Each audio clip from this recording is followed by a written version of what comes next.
wabarakatuh. Selamat sore rekan-rekan jurnalis di Timur. Alhamdulillah pada hari ini di bawah pimpinan PJ Gubernur Jatim, Pak Adi Karyono, kita baru saja melaksanakan high level meeting tim pengendalian inflasi daerah Provinsi Jawa Timur. Jadi dapat kami sampaikan bahwa HLM yang kita lakukan pada hari ini adalah sebuah rangkaian dari komitmen pemerintah provinsi, pemerintah kabupaten kota di seluruh Jawa Timur dengan seluruh stakeholders terkait termasuk Bank Indonesia di dalam mengendalikan inflasi. Pada 27 Februari yang lalu kita sudah melaksanakan Rakor Pusda dengan mengundang kementerian dan lembaga terkait dari Jakarta dan koordinasi di seluruh wilayah Jawa dalam konteks kita mengendalikan inflasi. Dan beberapa hari yang lalu Pak PJ Gubernur juga memimpin rakor terkait dengan BBM dan LPG. Semuanya dalam upaya untuk mengendalikan inflasi jelang HBKN Ramadan dan Idul Fitri. Jadi kawan-kawan sekalian, pada hari ini Pak PJ Gubernur sudah memberikan arahan terkait dengan langkah-langkah jangka pendek untuk mengendalikan kestabilan harga jelang HBKN Ramadan dan Idul Fitri. Jadi ada satu komitmen yang kita sebut dengan Jatim Sigati, sinergi untuk menggapai inflasi terkendali. Yang esensinya adalah bagian dari strategi 4K yang merupakan sebuah gerakan secara nasional di seluruh provinsi yang mencakup dengan keterjangkauan harga, ketersediaan pasokan, kelancaran distribusi, dan juga memberikan komunikasi kepada masyarakat. Jadi khusus untuk Jawa Timur, kita ada 8 program turunan dari 4K itu, mulai dengan stabilisasi melalui operasi pasar, kemudian gelar pangan murah dan juga SPHP, kemudian menjaga kelancaran distribusi tidak hanya orang, ya, tapi juga barang, agar semua masyarakat dapat memperoleh kebutuhan pokok, khususnya beras, cabai, kemudian daging ayam, telur, minyak goreng, agar semua masyarakat dapat melaksanakan ibadah Ramadan dan Idul Fitri dengan baik. Dan dalam konteks kita menjaga agar harga terjangkau sehingga pertumbuhan ekonomi yang kita sudah lakukan dengan baik di Jawa Timur dapat tentunya mendeliver yang kita sebut dengan kesejahteraan bagi masyarakat. Jadi kami sangat berterima kasih kepada Pak Gubernur telah memimpin pertemuan hari ini. Mudah-mudahan kita semua dapat menjalankan Ramadan Idul Fitri dengan kondisi yang baik. Mungkin itu dari kami.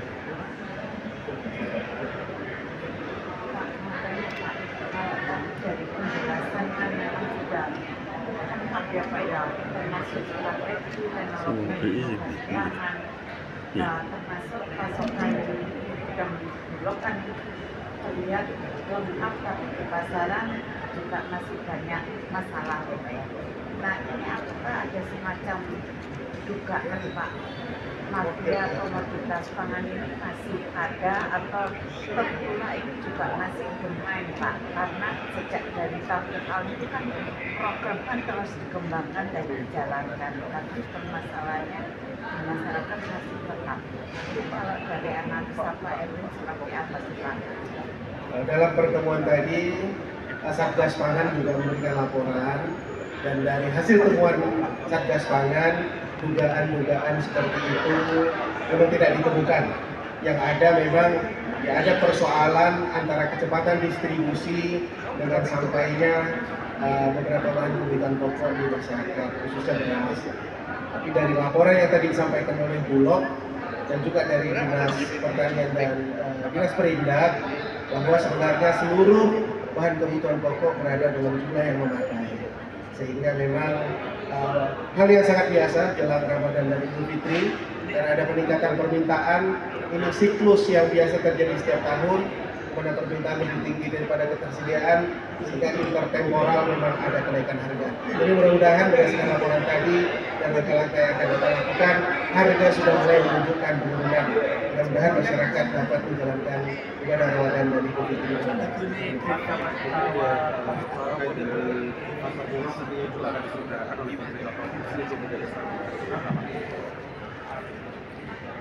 Saya ingin menyampaikan begini ya, bahwa dari hasil rapat ini dipastikan bahwa menjelang Ramadan dan Idul Fitri tahun ini bahwa semuanya sudah tersiapkan dengan baik. Keberadaan pasokan stok bahan pangan ya, dan juga BBM dan LPG dipastikan akan mencukupi, dan juga kita bisa pastikan akan terkendali inflasinya dengan baik, dengan batas tentu, karena memang pasti ada demand yang tinggi, pasti akan naik, tetapi kita lihat beras yang tadinya tinggi ini sudah turun. Tadi kita memang sumber bahan pangan ada di Jawa Timur, tapi kan kita juga punya saudara-saudara lain. Beras itu tentu memenuhi kebutuhan 20 provinsi dan 16 provinsi yang di timur kan. Jadi tetap bahwa kita tidak bisa tanggung beras semua dari sini. Nah, oleh karena itu distribusi kemudian kerjasama antar daerah supaya sentra-sentra produksi itu bisa digunakan. Pertama ada kebutuhan Jawa Timur dulu, baru bisa untuk keluar Jawa Timur. Ya, ini kerjasama semua pihak untuk bisa memastikan yang paling penting Jawa Timur tidak ada persoalan dengan kenaikan harga, ketersediaan pangan, ketersediaan BBM dan LPG, sehingga masyarakat silakan jangan khawatir bisa menjalankan ibadah Ramadan dan Idul Fitri dengan nyaman dan tenang. Ya.